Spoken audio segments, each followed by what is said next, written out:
Good morning. Are you Nasir Brown? I'm not here today on special appearance. I'm sorry, speak up so I can Here hear you. today You're appearing here today? by special appearance. Okay, what is your name? I'm a third party intervener on behalf of artificial legal entity, not Nasir Brown. Okay. At one point in your,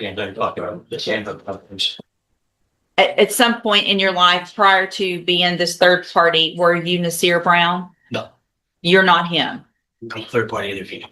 So here's the thing. If you don't tell me your name, I'm going to put you in custody for not cooperating. This courtroom hearing turned tense the moment the defendant refused to identify himself normally. Instead of answering simple questions, he kept calling himself a special appearance and challenged the court's authority. The judge stayed calm, but made it clear these courtroom games would not help his case. As the charges were read, including assault, family violence, and injury to a child, the judge warned him that disrespect and refusing to cooperate could quickly land him back in jail. This morning, I'm not going to hold on. I understand what you're doing and what you're trying to do. It's not going to help you a single bit in court to try to play these games. That's relative. So are you Nasir Lewis Brown, or have you been him at some point in your life or not? Yes. Okay. So I'm going to call you by Mr. Brown because I'm not going to say all the words that you just said, because you've now identified yourself as Nasir Lewis Brown. And so, Mr. Brown, this is your initial appearance, and you have two cases. And cause number 26, I just asked you not to speak over me. So here's the thing, Mr. Brown. I'm going to be very patient. And at the child subject matter jurisdiction, going on record.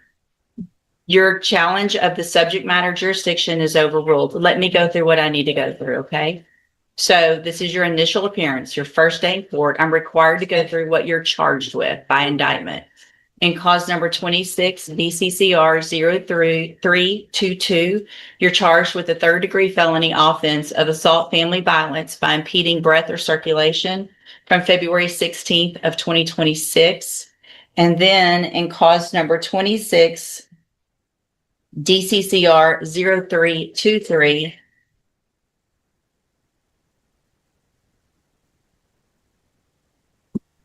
you're charged with the state jail felony offense of injury to a child, and that's from February 16th of 2026. And so since you have made bond and got out of jail on your cases, have you had an opportunity to try to hire a lawyer? Is this what I'm saying? Speak up so I can. Up and down. It's been up and down? Yes. Okay, so here's what I'm going to do, Mr. Brown, is I'm just like everyone else. I'm resetting your case about 30 days to give you some time to try to hire a lawyer.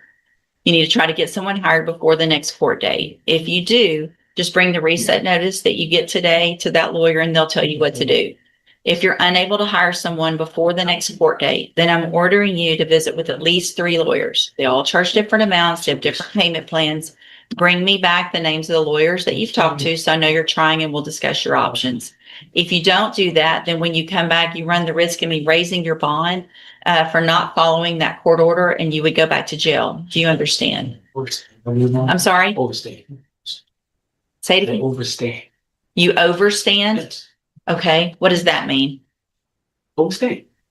Do you understand what I'm saying, sir? I'm blind. You'll oblige. I'm blind. Yeah. Okay. You just determined to use different words and be difficult, aren't you? No. Okay. Even after multiple warnings, the defendant continued using strange words like overstand instead of understand, trying to avoid direct answers. The judge finally gave him one last opportunity to hire a lawyer and strictly ordered him to stay away from the alleged victims. The courtroom exchanged tense moments filled with frustration, patience, and quiet sarcasm as the judge tried to keep control while the defendant pushed every limit possible. So as a condition of your bond, did you have a condition that you were not to have any contact or communication with the complaining witnesses in each of these cases, right? Okay, and so I want to make sure you understand the importance of that.